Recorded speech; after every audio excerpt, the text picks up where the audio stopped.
ಇವತ್ತಿನ ದಿನ ಎಲ್ಲರಿಗೂ ಉತ್ತರ ಕರ್ನಾಟಕ ಸ್ಪೆಷಲ್ ಯುಗಾದಿ ಸ್ಪೆಷಲ್ ಬೇವು ಮಾಡೋದು ತೋರಿಸ್ತಾ ಇದ್ದೀನಿ.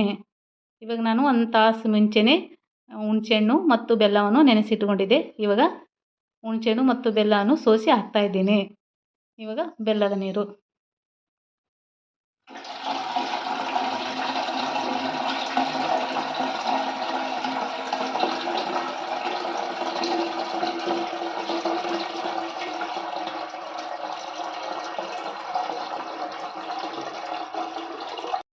ಫ್ರೆಂಡ್ಸ್, ಎಲ್ಲರೂ ಆಲ್ಮೋಸ್ಟ್ ಆಗಿ ಮಣ್ಣಿನ ಮಡಿಕೆಯಲ್ಲಿ, ಹೊಸ ಮಣ್ಣಿನ ಮಡಿಕೆ ಅಂತಂದು ಅದರಲ್ಲಿ ಬೇವು ಮಾಡ್ತಾರೆ. ಆದರೆ ಇವತ್ತು ನಾನು ಮನೆಯಲ್ಲೇ ಇರುವಂಥ ಒಂದು ಪಾತ್ರೆಯನ್ನು ಯೂಸ್ ಮಾಡಿಕೊಂಡು ಅದರಲ್ಲಿ ಬೇವು ಮಾಡ್ತಾಯಿದ್ದೀನಿ. ನೋಡಿ, ಪುಟಾಣಿಯನ್ನು ಪೌಡ್ರ್ ಮಾಡಿಕೊಂಡು ಅದನ್ನು ಸೋಸಿ ಹಾಕ್ತಾಯಿದ್ದೀನಿ. ಯಾಕಂದರೆ ಅದರಲ್ಲಿ ಏನಾದರೂ ಗಟ್ಟಿ ಅಂಶ ಇದ್ದರೆ ಬರುತ್ತೆ ಅಂತ ನಾನು ಸೋಸಿ ಹಾಕ್ತಾಯಿದ್ದೀನಿ.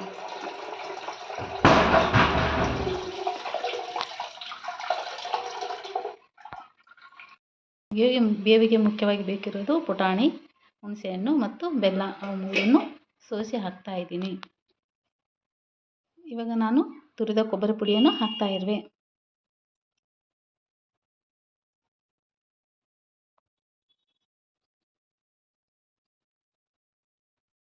ಪೌಡ್ರ್ ಮಾಡಿರುವಂಥ ಇಲಾಚಿ ಮತ್ತು ಗಸಗಸೆ ಪೌಡ್ರನ್ನು ಕೂಡ ಹಾಕ್ತಾಯಿರುವೆ.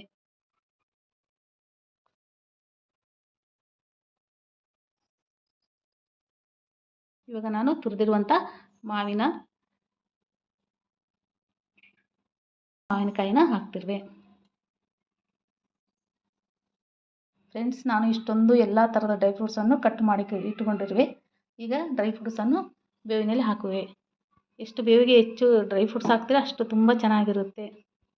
ನೋಡಿ ಫ್ರೆಂಡ್ಸ್, ಡ್ರೈ ಫ್ರೂಟ್ಸ್ ಹಾಕ್ತಾಯಿದ್ದೀನಿ. ಎಲ್ಲ ಥರದ ಡ್ರೈ ಫ್ರೂಟ್ಸ್ ಕಟ್ ಮಾಡಿ ಇಟ್ಕೊಂಡು ಹಾಕ್ತಾಯಿರುವೆ. ಎಷ್ಟು ಡ್ರೈ ಫ್ರೂಟ್ಸ್ ಹಾಕ್ತೀರ ಅಷ್ಟು ಚೆನ್ನಾಗಿರುತ್ತೆ ಬೇವು.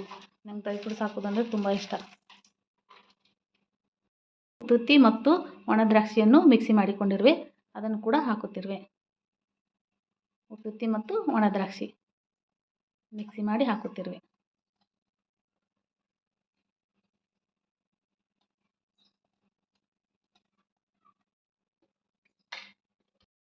ನೋಡಿ ಫ್ರೆಂಡ್ಸ್, ಎಲ್ಲ ಥರದ ಹಣ್ಣುಗಳನ್ನು ನಾನು ಇದರಲ್ಲಿ ಕಟ್ ಮಾಡಿ ಹಾಕಿಕೊಂಡಿರುವೆ. ಈಗ ಇದನ್ನು ಮಿಕ್ಸಿ ಮಾಡಿ ಹಾಕುವೆ. ನೋಡಿ ಫ್ರೆಂಡ್ಸ್, ಎಲ್ಲ ಹಣ್ಣುಗಳನ್ನು ಮಿಕ್ಸಿ ಮಾಡಿಕೊಂಡಿರುವೆ. ಇವಾಗ ಹಾಕುವೆ. ಎಲ್ಲ ಥರದ ಹಣ್ಣುಗಳು ಇದರಲ್ಲಿ, ಇದನ್ನು ಕೂಡ ಮಿಕ್ಸಿ ಮಾಡಿ ಬೇವಿನಲ್ಲಿ ಹಾಕುತ್ತಿರುವೆ.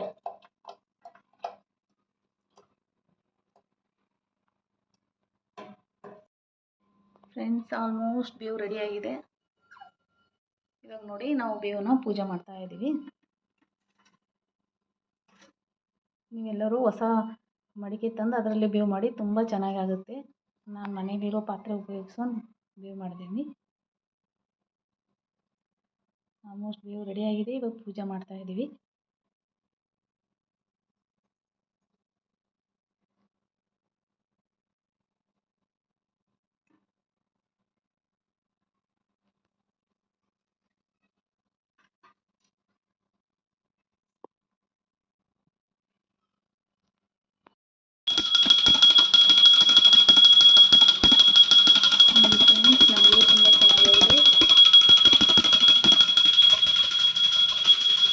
ಕಾಣ್ತಾ ಇದೆಯಲ್ವಾ ಬೇವು ಫ್ರೆಂಡ್ಸ್?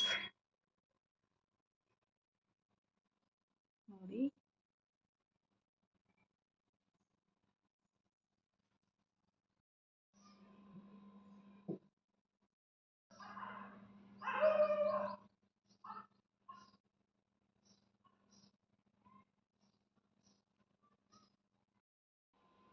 ನೋಡಿ, ಯುಗಾದಿ ಸ್ಪೆಷಲ್ ಉತ್ತರ ಕರ್ನಾಟಕ ಯುಗಾದಿ ಹಬ್ಬದ ಸ್ಪೆಷಲ್ ಬೇವು ರೆಡಿ ಆಯಿತು.